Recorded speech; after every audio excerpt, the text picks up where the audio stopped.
Welcome to Walk Thru the Bible, Susan Michael's 12-month journey through the most exciting book on the planet. It will transform your life one page at a time. Be sure to subscribe for future episodes that will ignite your faith and bring your Bible to life. Now, let's join our host, Susan Michael. Well, hey there, and welcome back. This is Walk Thru the Bible, week 22. We're reading this week from pages 674 to 704 in the Daily Bible, and the dates of May 28th through June the 3rd in the Daily Bible. Now, the last couple of weeks, we have really been on a roller coaster. First, we climbed to the very top of the mountains. I mean, it was glorious. The kingdom of Israel was at their best ever under David and then King Solomon. It was the biggest, the borders were the biggest, it was the wealthiest, it had peace and prosperity, and under Solomon had a king that was just known for his wisdom throughout the earth. I mean, everything was going great. And then last week, that roller coaster just went flying down to the valley, and our beloved King Solomon started worshiping other gods. It is so hard to understand how he could do that. But the heart is very deceptive, and we follow where our heart takes us. And I also think, there's some spiritual warfare that the enemy knows who's important, and he tries to bring them down. And if there's any little open door, he'll get in there and entice. And he certainly did that with King Solomon. So God pronounced judgment, said he's going to rip the kingdom from Solomon, but he's going to wait until Solomon has died, and he's going to do it from his son. And he's already spoken to Jeroboam that he's going to give him 10 tribes to be king over them. Of course, Jeroboam had to flee to Egypt. So that's where we left our story last week. We also are reading this week the book of Ecclesiastes. And there's some debate about Ecclesiastes of who actually wrote it. It means the preacher. Ecclesiastes means the preacher or teacher. It's believed Solomon wrote it, but it might have been written by someone posing to be Solomon. But if Solomon did write it, more than likely he wrote it at this period in his life, which is why the Daily Bible places it here. Because the outlook in Ecclesiastes is sometimes a little depressed, and it's a very secular outlook in a way, looking at earth and at life, and it's futile, and he's asking the man's ultimate question, which is this: what is the meaning of life? And the book of Ecclesiastes, though, does have some gems in it where we see the truth in the midst of a rather depressed view of the world, or a secular view of life. We find some gems. And so the most famous chapter in Ecclesiastes is chapter 3. And this is the one that says there's a time for everything. And it's often quoted at funerals. We've all heard parts of this chapter. I'm not going to read through it, but just there's a time for everything and a season for every activity under the heavens, a time to be born, a time to die, a time to plant, a time to uproot, etc., etc. So that is here in Ecclesiastes. I am going to read to you a portion from that chapter 3. And starting with verse 10, says, I have seen the burden God has laid on the human race. He has made everything beautiful in its time.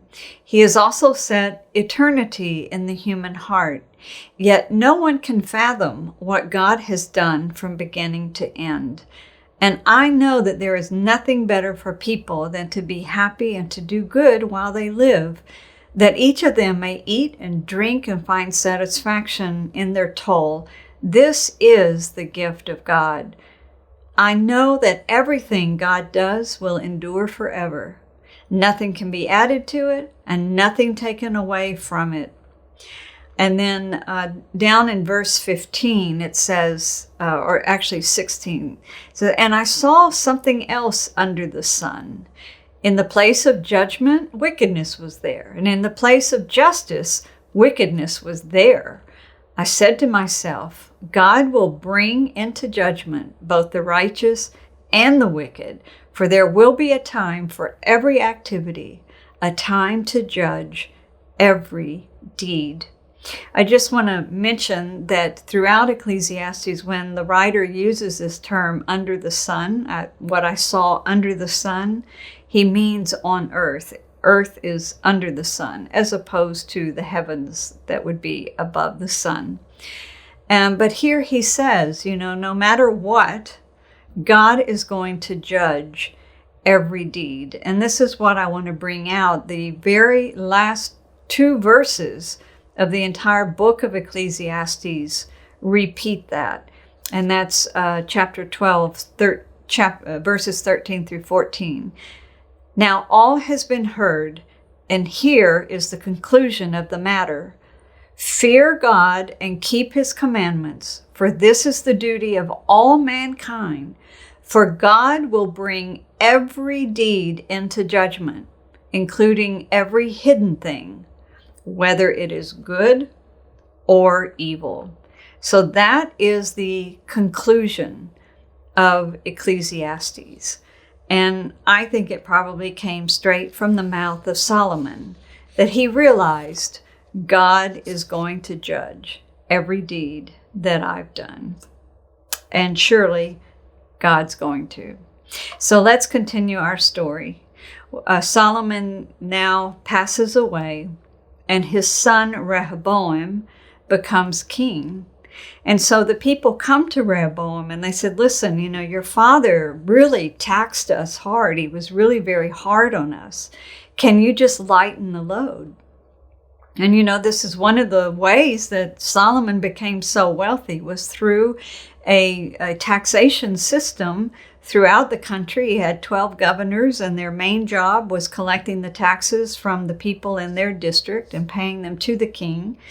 And towards the end of his life, he had even conscripted Israelites as slave labor. And so, he was very harsh on the people. And so they're looking to Rehoboam. They're saying, can you lighten the load?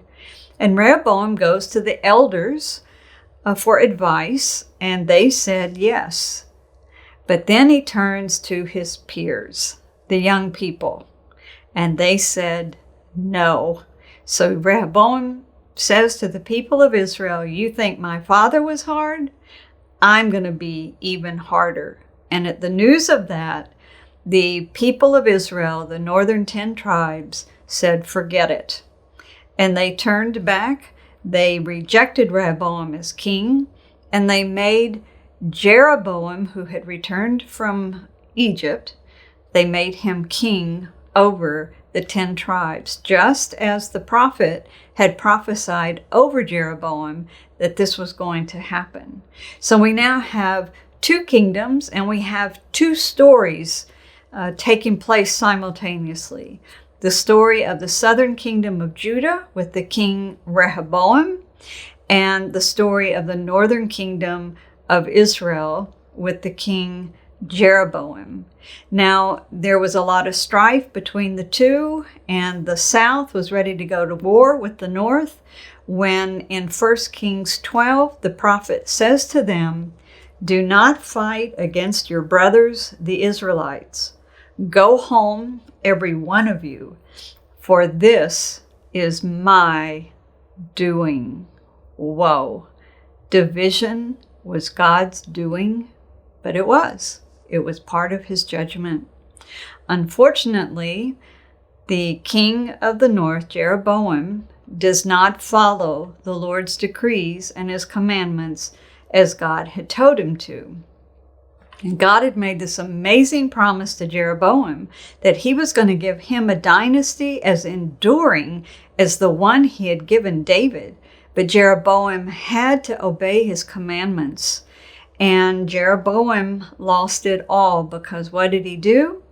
Well, first of all, he looked at the situation and he said, all my people in my kingdom are now going to go down to the southern kingdom, to Jerusalem, in order to worship in the temple. And they're going to get down there and they're going to see the king Rehoboam, and I'm going to lose them. So I need them to stay in the north to worship. So he built 2 golden calves, and he put one in the north of Israel at Dan, the city of Dan, and he put the other one in the south of Israel in Bethel. So geographically, people could come from wherever and reach one of these worship places. Now, when we read this scripture, it's really quite astounding. It's like, how can he do this? Because in 1 Kings 12:28, he sets up these 2 golden calves, and then he tells the people of Israel, here are your gods, Israel, who brought you up out of Egypt. Now, from the research that I've done, Jeroboam was not probably saying to the people that the calves were their God that had brought them out of Egypt. I mean, that's just like, how could he say that? But at that time, in the Mesopotamian world, the gods were often seen riding on an animal.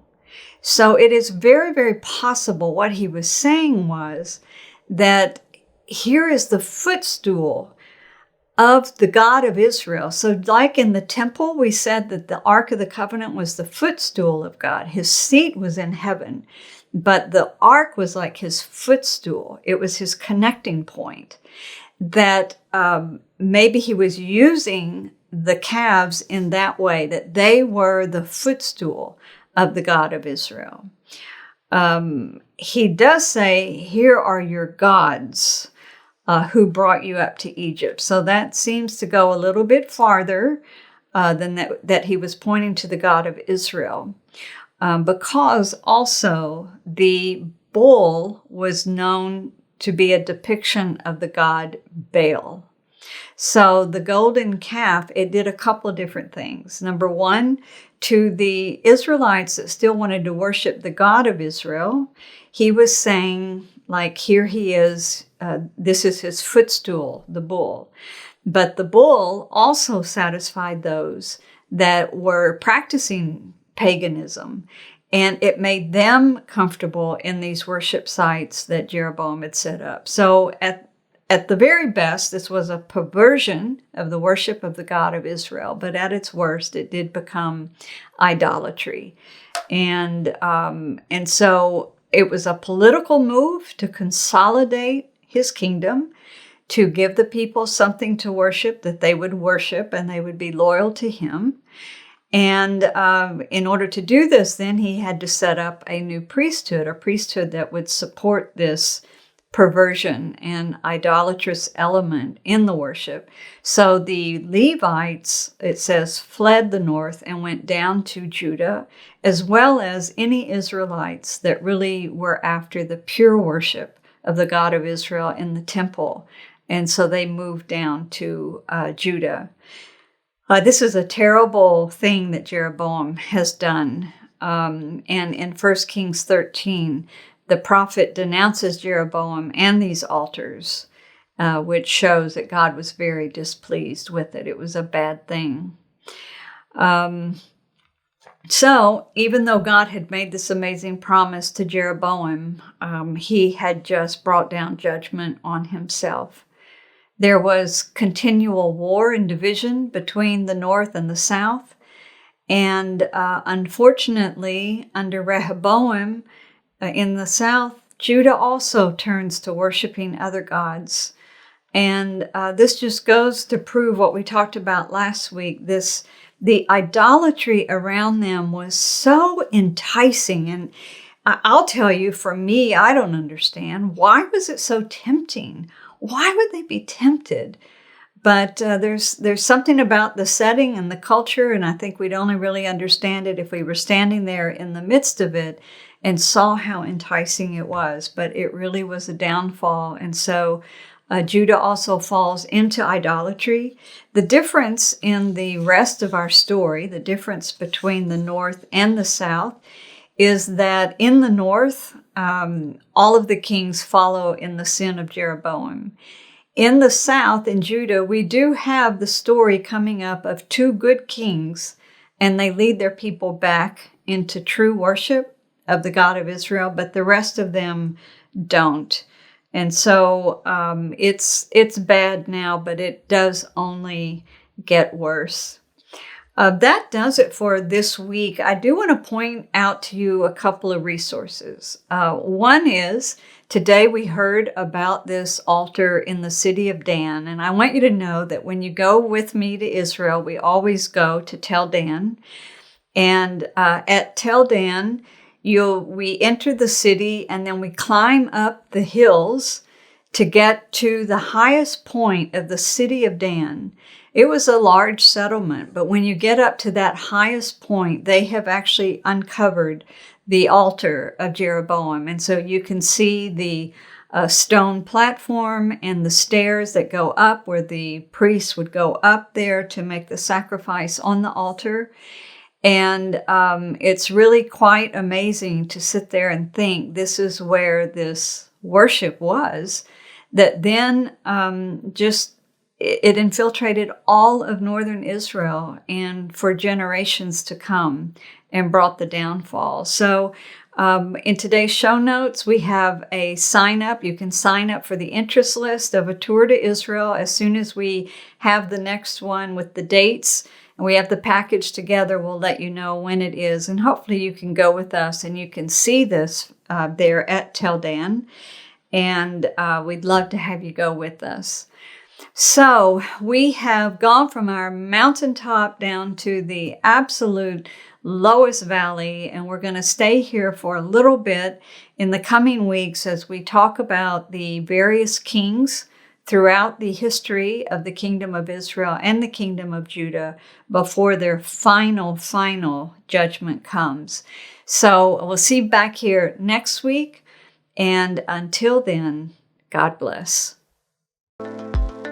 We hope you have enjoyed this episode of Out of Zion with Susan Michael.